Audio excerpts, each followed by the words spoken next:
और एक ही मिनट में, एक ही झटके में मेरा बेटा त्रिवेणी इज नो मोर।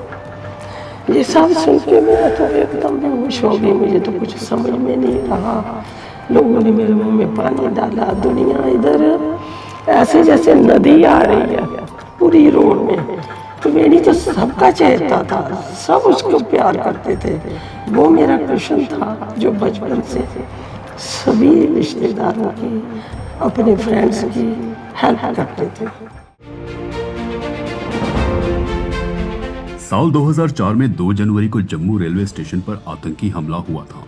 त्रिवेणी सिंह एक ऐसे बहादुर सैनिक थे जिन्होंने जम्मू रेलवे स्टेशन पर 300 लोगों की जान बचाते हुए खुद को कुर्बान कर दिया था। साथ ही 2 आतंकियों को भी मार गिराया। त्रिवेणी सिंह को उनकी बहादुरी के लिए अशोक चक्र से भी सम्मानित किया गया था। त्रिवेणी सिंह का परिवार पंजाब के पठानकोट में रहता है। उनका जन्म 1 फरवरी 1978 को झारखंड के नामकुम में हुआ था। वे अपने माँ बाप के इकलौते बेटे थे। उन्होंने पंजाब कृषि विश्वविद्यालय लुधियाना से ग्रेजुएशन भी किया, लेकिन वे सेना में भर्ती होना चाहते थे। इसके लिए उन्होंने एग्जाम दिया तो इंडियन आर्मी एकेडमी देहरादून में सिलेक्शन हो गया। 8 दिसंबर 2000 को वे आर्मी की 5 जम्मू कश्मीर लाइट इन्फेंट्री की स्पेशल यूनिट का हिस्सा बने। लेफ्टिनेंट त्रिवेणी सिंह, जिनको अशोक चक्र जैसा महान सम्मान मिला, आज पठानकोट में जब आए तो दोपहर के 2 बज चुके थे।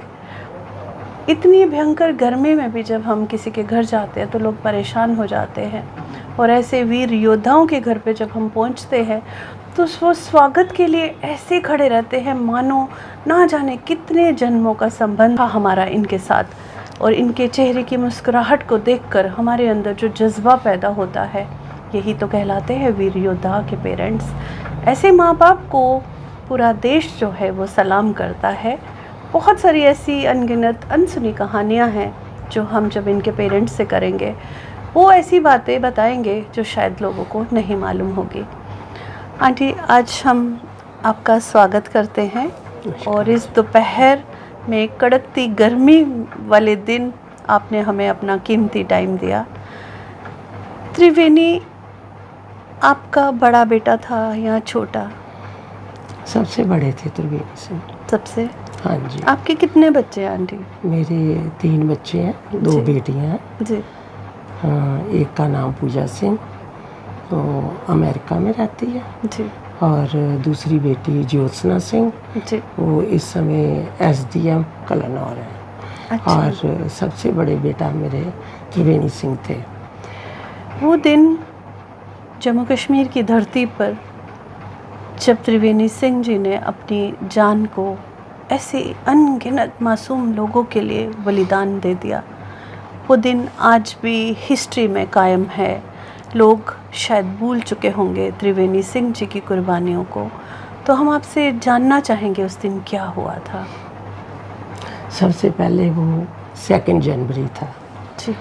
और 31 को त्रिवेणी सिंह शाम को अपनी पार्टी अटेंड करने के लिए अपने दोस्तों के साथ, फ्योंसी के साथ, अपनी बहनों के साथ अपने क्लब में जाने के लिए बहुत खुश थे। आर्मी क्लब है RSI, वहाँ पे जाने के लिए बहुत खुश थे। जी। तो उनके एक बड़े भाई, मौसी के छोटे भाई हैं, लड़का है, वो भी कर्नल आर्मी में थे, कैप्टन। तो उनको बोला कि जल्दी से इंतज़ाम करो सारा, हमने क्लब चलना है। आपने बात की फियांसी की। जी। तो उनकी एंगेजमेंट हो चुकी थी उस टाइम? एंगेजमेंट हो चुकी थी, 10 मार्च को उनकी शादी थी और 2 जन को ये हो गया सब कुछ हमारे साथ। और हम तो शादी की तैयारियां कर रहे थे उस दिन। जिस दिन ये न्यूज़ आई है, हमने टीवी पे देखा है, तो यहाँ पर हलवाई बैठे हुए थे, कार्ड प्रिंट करने वाले आए हुए थे, हम उनको डिज़ाइन बता रहे थे और खाने का सारा मेनू तैयार हो रहा था और शादी की बहुत खुशियों से सब तैयारियां हो रही थी। और मतलब काफ़ी हमने इवेंट्स करनी थी शादी की। तो पहले तो रिंग सेरेमनी हो गई थी, फिर शगुन था। जब ये हादसा हुआ? हाँ जी। तो शगुन था और हम बैठे हुए हैं और उसी समय एक फ़ोन आता है, रिंग आती है जी। जो उनकी मामी सास की थी। वो कहते हैं आप क्या कर रहे हो दीदी? मैंने कहा हलवाई बैठे हुए हैं और ये कार्ड प्रिंट करने वाले आए हुए हैं, वो त्रिवेणी की शादी का काम चल रहा। तो वो बोलती हैं कि वो सारा काम छोड़ दो, देखो टीवी पे क्या बन रहा है, त्रिवेणी के बारे में सुनो जाके। तो मैं भागती हुई टीवी पर गई हूँ, चल रहा है आगे हमारा। तो मैं नीचे से देखती हूँ, फुटेज आ रही है, त्रिवेणी सिंह इज़ नो मोर। ऐसे मैंने जब सुना है तो मैंने कहा, उसी समय में ज़मीन पे बैठ गई। मैंने कहा त्रिवेणी सिंह मेरा ही है, पंजाब में जहाँ इधर किसी का नाम है ही नहीं है त्रिवेणी सिंह, ये मेरा ही बेटा है। तो मेरी तो सारी खुशियाँ मिट्टी में मिल गई, हमारी ज़िंदगी सारी ख़त्म हो गई उसी समय। एक बेटा 8 साल के बाद पैदा हुआ, इतनी मेहनत से पाला, एक एक ग्राह करके उसको बड़ा किया मैंने, और एक ही मिनट में, एक ही झटके में मेरा बेटा त्रिवेणी इज़ नो मोर। ये सब सुन के मैं तो एकदम बेहोश हो गई, मुझे तो कुछ समझ में नहीं रहा। लोगों ने मेरे मुंह में पानी डाला, दुनिया इधर ऐसे जैसे नदी आ रही है पूरी रोड में। त्रिवेणी तो सबका चहेता था, सब उसको प्यार करते थे। वो मेरा कृष्ण था जो बचपन से सभी रिश्तेदारों की, अपने फ्रेंड्स की हेल्प करते थे। नीडी की तो बहुत ज़्यादा हेल्प करते थे, अपने कपड़े तक खोल के दे आते थे, रिंग तक खोल के दे आते थे कि आपने शादी में जाना, मेरे कपड़े पहन के जाओ। ऐसे बच्चे के लिए दुनिया रोती है। किसी ने खाना नहीं खाया, किसी ने बनाया नहीं। हमारे अबरोल नगर में सारी दुनिया। उस टाइम जब ये हादसा हुआ तो त्रिवेणी के जम्मू रेलवे स्टेशन पे वहाँ टेररिस्ट अटैक हुआ था। जी। तो ये अपनी यूनिट में थे 5 जैक लाइव में। तो फ़ोन आया दिल्ली से कि सुबह से अटैक हुआ है, तो वहाँ पे कोई कुछ नहीं हो रहा, तो आपको ड्यूटी दी जाती है। तो त्रिवेणी तो कमांडो थे, जी। बहुत इंटेलिजेंट अफसर, जी। इंग्लिश भी, हिंदी, पंजाबी सब कुछ जानते थे लैंग्वेज। तो सीईओ ने कहा त्रिवेणी ऐसी बात है, तो ये तो वहीं थे शाम के टाइम पे 7 बजे इनके वो खड़ी रहती थी QRT, उसी समय लेके भागते हुए चले गए रेलवे स्टेशन पे। वहाँ पे ब्रिगेडियर साहब थे, फिर इनके सीईओ कर्नल वो थे, स्ट्रॉन्ग रूम में बैठ गए। सारा जब देखा तो वहाँ पे पुलिस लगी हुई थी, इन्होंने पुलिस को सबको निकाल दिया, आर्मी ने टेक ओवर कर लिया। त्रिवेणी बहुत मेरे बहादुर थे, उनकी कहानियाँ क्या है, उन्होंने बहुत कुछ आर्मी में रहते हुए किया है। यहाँ तक कि पाकिस्तान के कितने ही मोर्चे जो थे तबाह कर दिए थे उन्होंने। उनको अपना दुश्मन ही लगता था, लेकिन जिनको प्यार करते थे बहुत ज़्यादा करते थे। और जब देखा 2 टेररिस्ट हैं, तो उस समय इन्होंने, एक तो ओवर ब्रिज पे था, उसको पहचानना बहुत मुश्किल था, इतने सिविल के लोग थे, और एक सिविल टेररिस्ट 2 आ गए हैं, उनको पहचानना बहुत मुश्किल था। लेकिन त्रिवेणी ने बहुत बहादुरी से, सियानत से सब कुछ उनको पहचान के एक को गोली मार दी। वो ऊपर से ही लुढ़कता हुआ नीचे आया। कहानी तो लंबी है, लेकिन शॉर्ट में आपको बता रही हूँ। फिर जैसे ही वो नीचे पौड़ियों के, सीढ़ियों के गिरा, और ये स्ट्रॉन्ग रूम में जाते हैं, अपने ब्रिगेडियर को साहब को, उनको बोलते हैं कि सर, सलूट किया और एक ख़त्म हो गया। तो उन्होंने देखा सिर पर पटका नहीं है, कुछ नहीं है, फटाफट बांधा पटका, पानी पिलाओ, त्रिवेणी प्लीज़ सिट डाउन। तो फिर कहते हैं कि sir give me 5 minutes, I am coming back. उसी समय भागते हैं, जाते हैं पार्सल रूम के पीछे, टेररिस्ट छिपा हुआ है, वहाँ पे जाके उसको जिंदा पकड़ना चाहते थे। उसको पकड़ा इन्होंने, लेकिन उसके पास इतने ज़्यादा हथियार थे, तो अपना आप ख़त्म करने के लिए आए होते हैं। तो उसको इनको बस्ट मारना पड़ा, उसको मार दिया, गिर गया। उसके बाद पता नहीं उसने क्या किया है। फिर तो कहते हैं कि त्रिवेणी के मुंह में लगी है गोली। गोली मुंह के अंदर लगी। हाँ जी, यही मैंने बताया सुना गया। था कि त्रिवेणी ने ऊपर से छलांग लगाई टेररिस्ट को मारने के हाँ लिए। जी, हाँ जी, हाँ, वो तभी मैं बोल रही हूँ, कहानी जी, लंबी है। जी, जी, मैं शॉर्ट जी। करके सुना रही हूँ, लंबी कहानी ये सुनाते हैं, एक एक बात बताते हैं। मुझे एक चीज़ जानना था त्रिवेणी हाँ जी जी। के बारे में कि जी। फ़ौज में जाने का शौक़ उनको खुद से पड़ा या आपकी फैमिली में पहले भी फ़ौजी थे? मेरी फैमिली में नहीं थे जी। आर्मी में, जी। लेकिन त्रिवेणी के मन में देशभक्ति की भावना बहुत ज़्यादा थी बचपन से? बचपन से ही। जी। दूसरों की सेवा तो वो करते थे, लेकिन देशभक्ति बहुत थी। वो कहते थे हमारे कंट्री की तरफ कोई दुश्मन बुरी आंख करके ना दिखे, मैं उसको छोड़ूंगा नहीं। जी। लेकिन हम चाहते थे बच्चा, हमारी ज़मीन जायदाद है, सब कुछ है, घर बार सब कुछ है, हमारा बच्चा एग्रीकल्चर में जाए। लेकिन उनको हमने एग्रीकल्चर यूनिवर्सिटी लुधियाना में एडमिशन ले दी और वहाँ पे बड़े अच्छे, जाते ही उनको रूम मिल गया, क्यूबिकल रूम। जो बच्चा फर्स्ट आता है उसको क्यूबिकल रूम देते हैं कि अच्छी पढ़ाई करे, तो वो मिला और बहुत अच्छे ढंग से वो पढ़ाई की उसने। लास्ट में जब ये एग्ज़ाम देना था, अपने आप चुपचाप दे आए एग्ज़ाम आर्मी का, और उसमें पास भी हो गए, हमें बताया भी नहीं। और हमें पता उस दिन चला जिस दिन उन्होंने यहाँ जाना था इंटरव्यू के लिए, इलाहाबाद जाना था, फिर हमें पता चला। और उनके जो वहाँ के यूनिवर्सिटी के डीन थे वो बड़े खुश हुए, हमारा एक लड़का सिलेक्ट हो गया। तो पापा ने बोला अभी तो बेटा आपने सब कुछ कर लिया है, तो अब आपको भेजना ही पड़ेगा। तो फिर इन्होंने सीटें रिज़र्व कराई हुई थी, उन्होंने पहले ही चले गए इलाहाबाद में, जाके उन्होंने सीट्स और वहाँ इंटरव्यू दी, सिलेक्ट हो गए वहाँ पे। मैं जानना चाहूँगी आपसे बचपन की कुछ ऐसी यादें जो आज भी आपके मन में आपको झंझोड़ती रहती है। बहुत बहुत। कोई ऐसी याद है जो आप हमसे साझा करना चाहेंगे? एक तो जब बच्चा बचपन में होता है छोटा,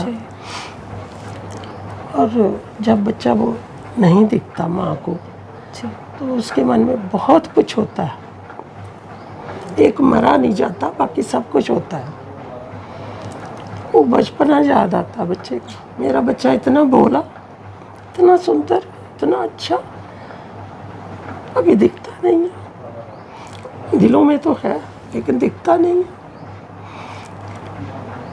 और यहाँ किसी बच्चे ने नानके जाना था अपने, उसके पास कोई कपड़े नहीं थे, अपने कपड़े दे आए उनको, पैसे दिए कि अपने नाना के घर में जाओ मामा की शादी में। हेल्पफुल इतने। और छोटी बहन थी 4 साल छोटी उनसे, उसको उठा के घूमना। मेरा ये पुत्र है। अच्छा। बाद में पुत्र ही बन गया उनका, जॉब लगी।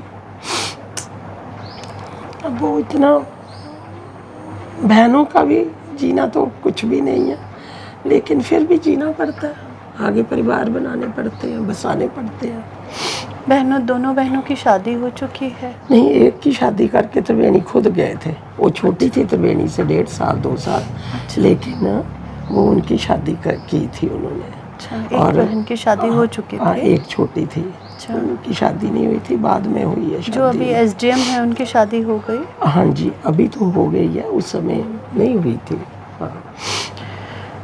स्कूल का वो दौर, जब स्कूल में पढ़ा करते थे? स्कूल में बहुत इंटेलिजेंट, कराटे में नंबर 1, स्विमिंग में नंबर 1, फिर बॉक्सिंग में नंबर 1। ये देखो मेडल सारे लगे हुए त्रिवेणी के उधर, गोल्ड मेडल। IMA में भी नंबर 1, जाते अकेडमी अंडर अफसर बन गए थे। वहाँ पे एक बच्चे को स्नेक ने काट लिया था, उसको पीठ पे लेके कोई 10-12 किलोमीटर चले जंगल से, और जब रोड पे गए या ट्रक में उसको डाला और हॉस्पिटल लेके गए थे। बहुत लोगों की जानें बचाई उन्होंने। एक की बात हो तो मैं करूं, बहुत कुछ किया त्रिवेणी ने। और यहाँ भी सारी बच्चे सारे इकट्ठे हो जाते थे, भैया आए भैया आए। आज आपा ने- त्रिवेणी इस दुनिया में नहीं रहे, लेकिन अनगिनत किस्से, कहानियाँ, यादों के सहारे वो छोड़ कर गए हैं। मैं एज ए मदर जी, मैं ये नहीं कहूँगी कि वो नहीं रहे, वो यहाँ ही है। अगर मैं ये सोचूं वो नहीं रहे तो मैं एक सेकंड भी जी नहीं सकती। वो मेरे पास ही हैं, हमारे आसपास हैं। आप देख रहे हो हर जगह पे, मेरे हर रूम में उनकी फ़ोटो है। मैं कैमरामैन से बोलूँगी कि वो एक बार कैमरा जरा यहाँ पे घुमाए, दिखाए हाँ कि ये जो घर नहीं, एक मंदिर की तरह मंदिर है, ये मंदिर है सजा त्रिवेणी के का। रखा हुआ है। हाँ, त्रिवेणी हर रूम में उनकी फ़ोटो है, और वो हर समय मेरे दिल में रहते हैं। वो कहीं नहीं गए हुए, इसी सहारे में जीती हूँ।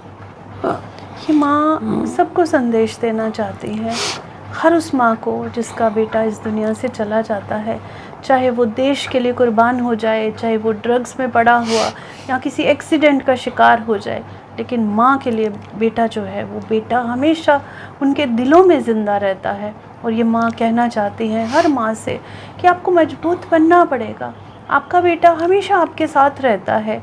वो जिस्म से जल जाता है, लेकिन आत्मा, उसकी रूह जो है कहीं नहीं जाती। वो कहीं नहीं जाती, उनके पास रहती है। ये है एक माँ की दर्द भरी कहानी, लेकिन एक हिम्मती माँ जिनको देखकर हमें सैल्यूट करने को मन करता है। तो आइए आपको कुछ बातें उनके फादर साहब से सुनते हैं। त्रिवेणी सिंह जी के पिताजी जो आज हमारे पास यहाँ बैठे हुए हैं, ऐसे पिता को पूरा देश जो है वो प्रणाम करता है। इनके हौसले को देखकर आज पूरा देश गर्व करता है, क्योंकि इनका बेटा जो था, फिर से हम बताना चाहेंगे, वो एक अलग ही दुनिया से आते हैं, कुछ टाइम के लिए पृथ्वी पर अवतार लेते हैं इंसान के रूप में, फिर ना जाने वो कौन से दिव्य अलौकिक रूप में वापस चले जाते हैं। और वो जो उनका अवतार है इंसान के रूप में, वो जो रिश्तों में डल जाते हैं, उन रिश्तों के बड़े सारे खूब अनगिनत नाम, बहन का, माँ का, पिता का, भाई का, पति का, और वो रिश्तों में बंधे हुए जो लोग हैं वो आज भी उनकी यादों के सहारे जी रहे होते हैं, जिनमें से एक पिता हैं त्रिवेणी सिंह जी के। सर, आप थोड़ा सा हमें बताइए कि त्रिवेणी जी जो थे, जिन उनको अशोक चक्र मिला,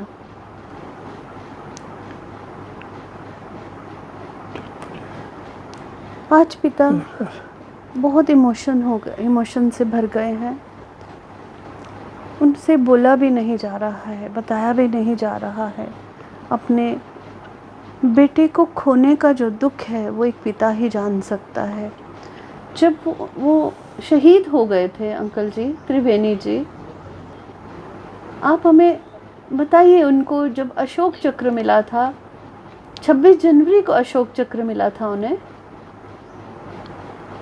26 जनवरी को 26 जनवरी 2004 2004 में। हाँ जी ठीक है, तो वो अशोक चक्र आप लेने गए थे जी, कहाँ? दिल्ली। दिल्ली।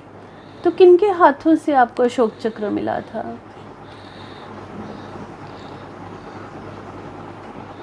अब्दुल कलाम आज़ाद हमारे प्रेसिडेंट थे। प्रेसिडेंट अब्दुल कलाम हाँ जी, आज़ाद उनके साहब हाथों से। उनके हाथों से। आपके पास बहुत सारी यादें होंगी त्रिवेणी की, कोई ऐसी याद जो एक पिता के मन में आज भी सीमित होगी, आप उनकी कुछ यादें हमसे साझा करना चाहेंगे? मैं तो मैडम बारी सर्विस करता था। मेरी मिस ये घर भी उन्हीं के लिए बनाया था हमने। जी, जिस दिन ये घर तैयार हुआ उस दिन उसका जन्म हुआ था। अच्छा, तो वो अपनी माँ के साथ ही रहते थे, मैं तो बाहर था। जी, इन्होंने स्कूल में डाला, इन्होंने उसको पढ़ाया, जो सेंट जोसेफ स्कूल हमारे पास था। जी, इसलिए घर बनाया था कि हम तो गांव के रहने वाले थे, वहाँ इतनी सुविधा नहीं है पढ़ाने की, तो नज़दीक होने की वजह से हमने ये घर बनाया। और जहाँ से एक रिक्शा वाला था, जी। वो उनको रोज़ाना यहाँ से ले जाता था और जब स्कूल ख़त्म होता था तो घर में छोड़ जाता था।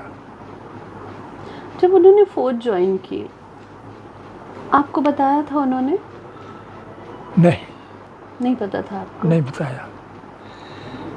तो जब पता चला आपको? एक्चुअली वो नेवी में भी सेलेक्ट हुआ था। अच्छा। उसकी भी हमने पूरी तैयारी कर ली थी, कपड़े कुपड़े सिला दिए थे, बम्बई जाना था उसने। तो मेरे इन लॉज को पता लगा इसका पैसा ऐसे है कि उनको बम्बई भेज रहे हैं जी। तो मेरे जिनके रिश्तेदार थे सभी यहाँ आ गए। शाम का ही वक्त था जी। तो मुझे कहते हैं कि आपका एक बेटा है, आप किस लिए उसको घर से भेज रहे हो, किसके लिए भेज रहे हो? पैसे के लिए। क्या इतनी पैसे की भूख है? मैंने कहा कि नहीं, भूख तो नहीं है, हम तो सिंपल लोग हैं, सिंपल तरीके से रहते हैं, भगवान ने दिया है, हम उसी में खुश हैं। लेकिन उसका मन करता है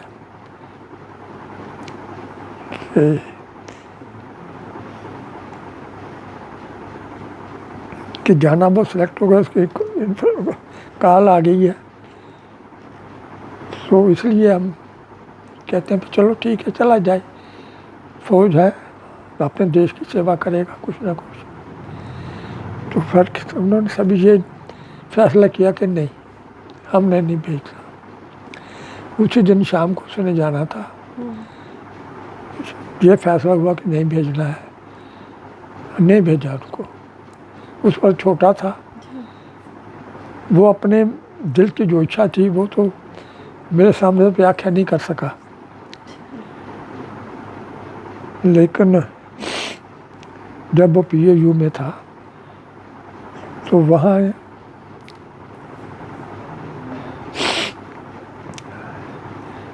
उसमें नई नई निका आई थी, वो मैंने बुक कराई थी, तो वो मुझे रिलीज़ हुई। तो वो लेने गया मैं, तो वो उसने वहीं अपने पास ही रख ली, वहीं कहते पापा इसको वहीं रहने दो। मैं कहा ठीक है बच्चे, आपके लिए हमने क्या करना, मुझे चलानी नहीं आती है। तो वहाँ जब वो फाइनल टर्म में था तो उनकी वो उसने पेपर भरा था, तो देहरादून में उनकी, चंडीगढ़ में उनकी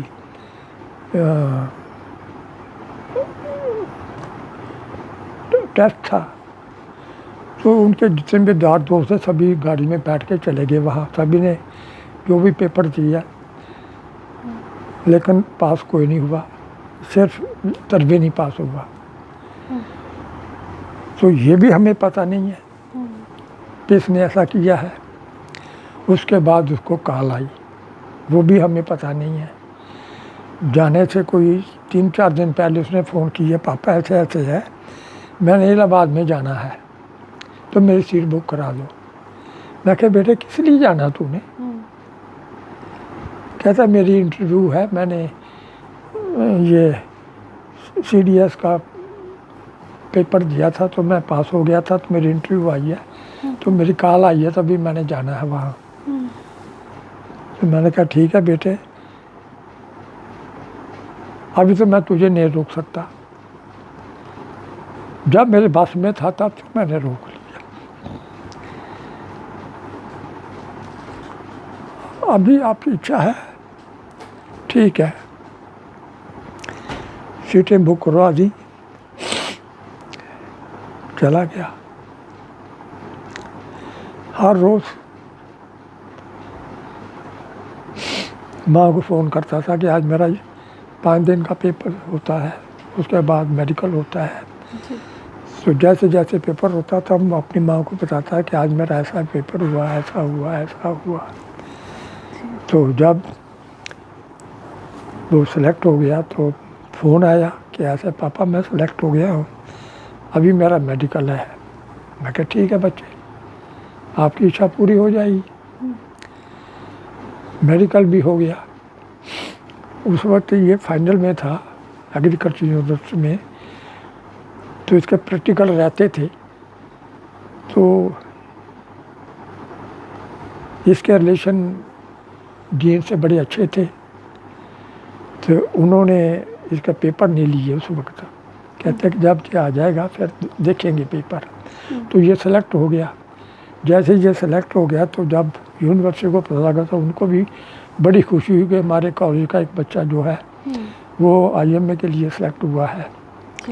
जैसे वो आया तो उसका स्पेशल ये पेपर कंडक्ट किए गए। उसमें भी ये इसने तकरीबन 90% मार्क्स लिए और हायर फर्स्ट डिवीज़न में ये पास हो गया। उसके बाद ये IMA देहरादून में चले गए। सर एक चीज़ पूछना चाहूँगी, जब ये हादसा हुआ हज़ारों लोगों को त्रिवेणी जी ने बचाया, अपनी जान कुर्बान कर दी।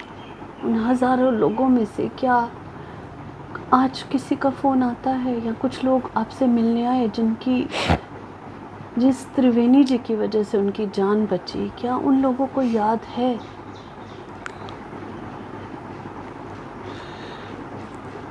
लोग आते हैं, हम तो पहचानते नहीं हैं क्योंकि वो सिविल के हैं।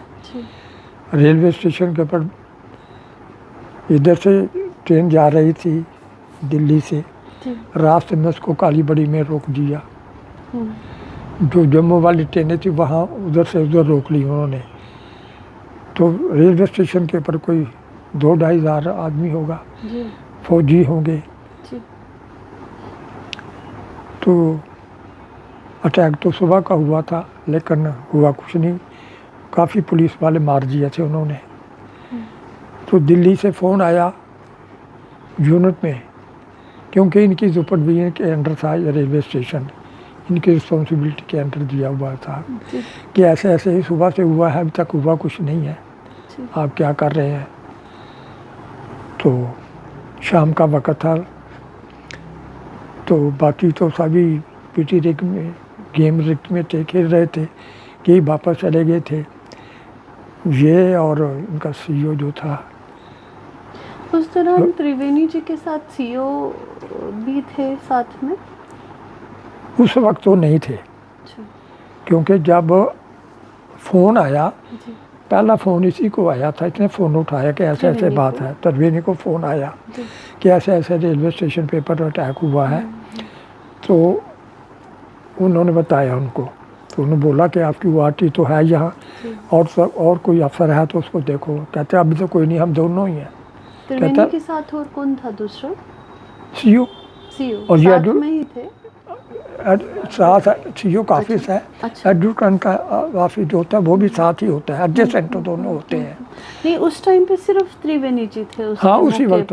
हाँ CEO बाद में आए? नहीं, CEO ऑफिस में था उस वक्त, शाम का वक्त था ये जब फ़ोन आया। तो ये ऑफिस से गया, CEO को बताया कि ऐसे ऐसे बात है, हुआ है। तो CEO सर साथ में गए? नहीं, उस वक्त तो नहीं गए। उसने बोला कि QRT है, आप तैयार हो जाओ। तो तैयार हो। तो जो भी है इसने गया अपने रूम में सेवादार जो था उसको बोला कि मेरी यूनिफॉर्म तैयार कर दो, क्योंकि PT रिग में थे, शाम का वक्त होता है, सॉरी गेम रिग में थे। तो नई यूनिफॉर्म, उसने पुरानी यूनिफॉर्म लगाई हुई थी तो वो रख दी उन्होंने। कहता कि नहीं ये जो नहीं चाहिए, जो नई बनाई है सही है, वो ला के लाओ। उसने वो यूनिफॉर्म डाली। उस टाइम मतलब नई यूनिफॉर्म डाली थी उसने। यूनिफॉर्म डाली, अपनी कार ली और QRT साथ ली और रेलवे स्टेशन की तरफ चले गए। रेलवे स्टेशन पे गए तो फाटक बंद था। अभी रेलवे स्टेशन तो आगे था, ये दूसरे रास्ते से गाड़ी लेके रेलवे लाइन को क्रॉस किया इसने, गाड़ी से दूसरी तरफ से क्रॉस करके रेलवे स्टेशन पर पहुंच गए। ये जब रेलवे चले गए तो CEO साहब तो बाद में आए होंगे, कि ऐसे ऐसे जब स्टेशन पे पहुँचे तो उन्होंने बोला कि अभी आर्मी आ गई है, हमने पूरा कंट्रोल कर लिया है, जो सिविल पुलिस है ये एक साइड में हो जाइए। तो सिविल पुलिस को उन्होंने एक साइड में कर दिया और पूरे स्टेशन का इन्होंने दौरा किया, पूरी सिचुएशन को देखा। जहाँ जिस जोन के साथ QRT वाले थे उनको भी जहाँ जहाँ उन्होंने बांटना था उन्होंने बांट दिया। सो ये जब गए तो ऊपर जब वो क्या नाम है रेकी कर रहे थे तो स्टेयर केस था।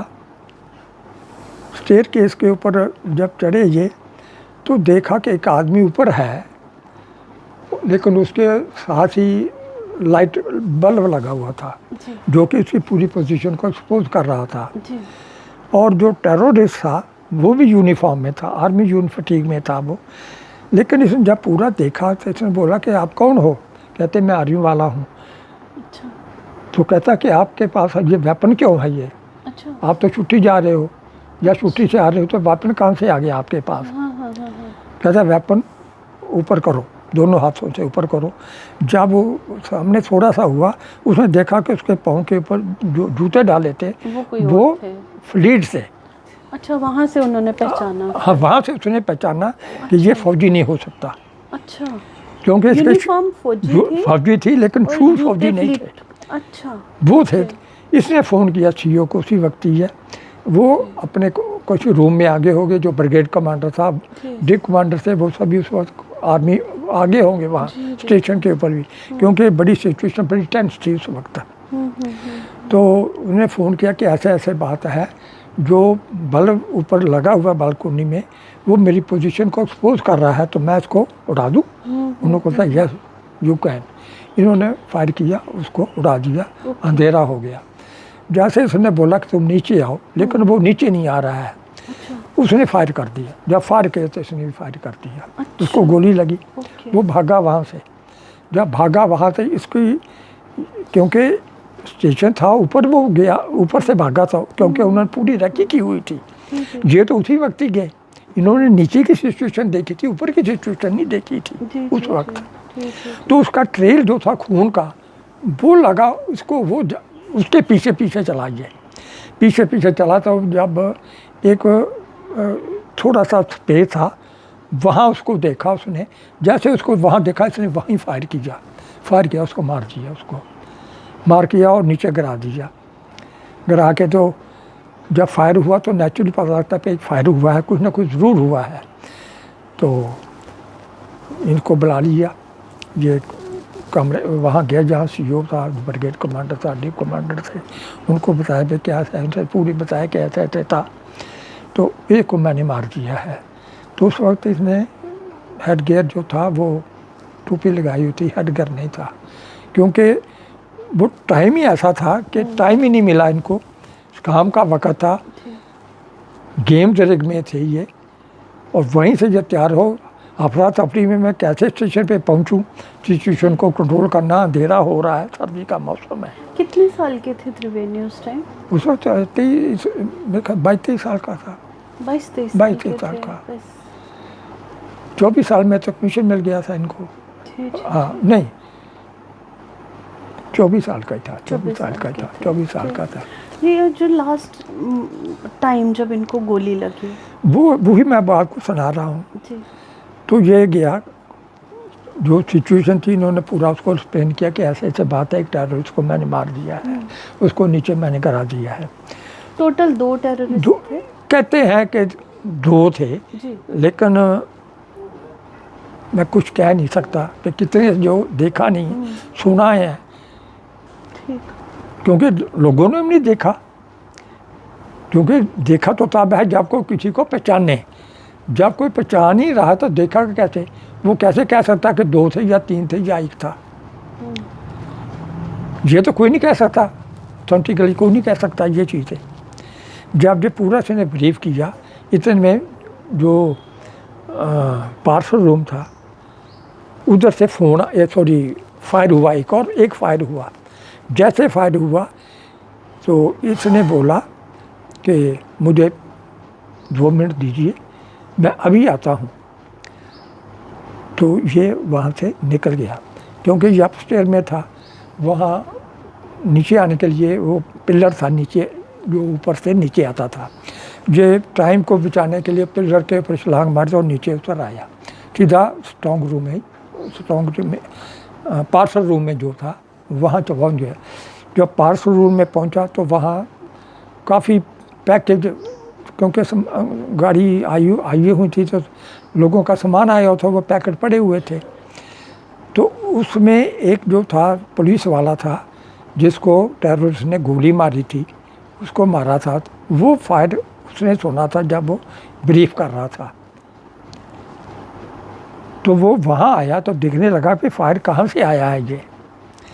तो फायर जब उसने पूरा सिचुएशन को देखा तो इसने स्पॉट कर लिया होगा उसको। जी।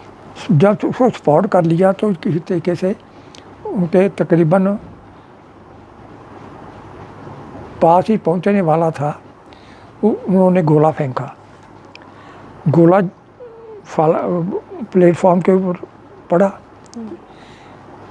इनके क्या लगया ना लगा ये हमें नहीं देखा, ना हमें किसी ने बताया। उसके बाद इसने फायर किया उसके ऊपर, उसके गोली लगी, गुत्थम गुत्था हुए आपस में। एक गोली इनके लगी जो कि लास्ट गोली थी उसके राइफल में। वो आंख में लगी? नहीं, मुंह में। अच्छा, सीधी मुंह के अंदर? मुंह के अंदर सिर्फ ये दांत के ऊपर थोड़ा निशान था। अच्छा। ये लब के ऊपर बस गोली का, और पीछे से निकल गई। उसी टाइम उनकी मौत हो गई? उसी तरह वो गिर गया, क्योंकि इसका जो रीढ़ की हड्डी का जो कनेक्शन है वो तो उसी के साथ है, आज उसी वाले पैरालिसिस को हो जाता है। जी जी जी। तो जैसे हो गया तो गड़बड़ मच गई वहाँ, क्योंकि जो इसके साथी थे वो भी कोई कहीं था, कोई कहीं था। पता लगा कि ऐसे ऐसे बात हो गई। जब जी आया, ये कुदरती कैसे उठा, सलूट मारा। गोली लगने के बाद? हाँ, उठा। इसकी जो बुक छपी है अच्छा। उसमें लिखा हुआ है ये, सलूट किया, मिशन कंप्लीटेड सर, और फिर गिर गया। तब कितनी हिम्मत, कितनी हिम्मत! गोली मुंह को चीरती हुई पीछे से निकल जाती है, फिर हमारा योद्धा खड़ा हो जाता है। खड़ा होने के बाद वो सैल्यूट करता है और अपने कमांडर को बोलता है कि मिशन कंप्लीट सर। उफ, ये कहानी सुनकर मेरे रोंगटे खड़े हो गए। मतलब इतनी दलेरी कहाँ से आ जाती है? छोटी सी खरोट से हम घबराने लगते हैं, और ऐसे योद्धा। उफ, आज माँ बाप से उनकी कहानियाँ सुनते हुए उनकी आंखों में जो निर्जर आंसू बह रहे थे अपने बेटे की दास्तान सुनाते हुए, ऐसे दिल मेरा ना छलनी छलनी हो रहा था कहानी सुनते हुए। कहानी सुनाने का, कहानी करने का एक ही मकसद है, इस दुनिया को हिलाना जो सो चुकी है। हज़ारों की तादाद में यात्री जब वहाँ पे रेलवे स्टेशन में थे, जिनकी त्रिवेणी जी ने जान बचाई, मुझे तो लगता है ये उन यात्रियों को याद भी नहीं होगा कि कौन सा ऐसा वीर योद्धा था जिनकी वजह से आज वो यात्री जो हैं अपनी अपनी ज़िंदगी जी रहे होंगे। ये वीडियो करने का एक ही मकसद है, आप सबको हिलाना, देश को हिलाना, उन लोगों को बताना कि आप लोग अगर सुकून से रह रहे हो तो आज किसी परिवार का इकलौता बेटा छोटी सी उम्र में आपके लिए शहीद हो गया। तो डॉक्टर ने बताया कि पानी नहीं, छट्टे नहीं मारने। तो आपने आँख का ऑपरेशन हाँ, एक हफ्ता पहले कराया? हाँ, एक हफ्ता। एक आँख का मैंने पहले करवा लिया था। एक आँख में मेरा डॉक्टर कहता है कि आपका लेंस डाल देते हैं। मैं कहा ठीक है डाल दो। एक हफ्ता पहले डाला था लेंस। तो जब ये इंसिडेंट हुआ तो फिर तो मैं सब कुछ ही भूल गया। बारिश तो मेरी आंखों से आई, मेरी आँख की रोशनी चली गई, मैं कुछ नजर नहीं आता। उस टाइम मतलब आपकी आंखों की रोशनी एकदम चली गई हाँ, थी? सांस में रोशनी नहीं है। सिर्फ एक आंख से आपको एक। दिखता है? मतलब वो जो ऑपरेशन था उस दौरान हाँ जी, वो लेंस तो था, वो शिफ्ट हो गया, उसने मेरा कॉर्निया रैप्चर कर दिया।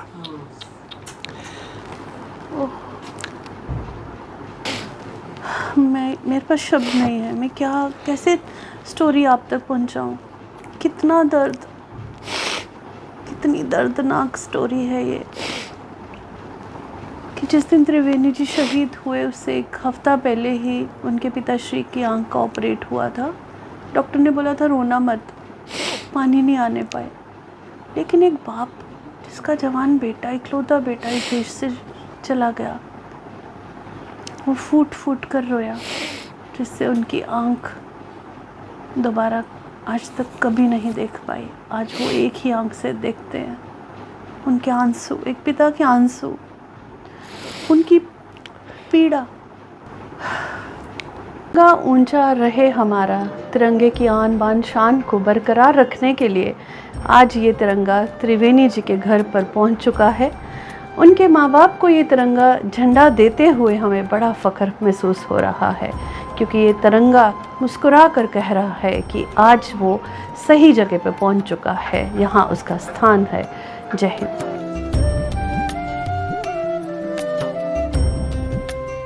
CEN न्यूज, देश प्रदेश की ताजा तरीन खबरों के लिए CEN न्यूज को सब्सक्राइब करें और रहें पल पल की खबर से हर पल बाखबर।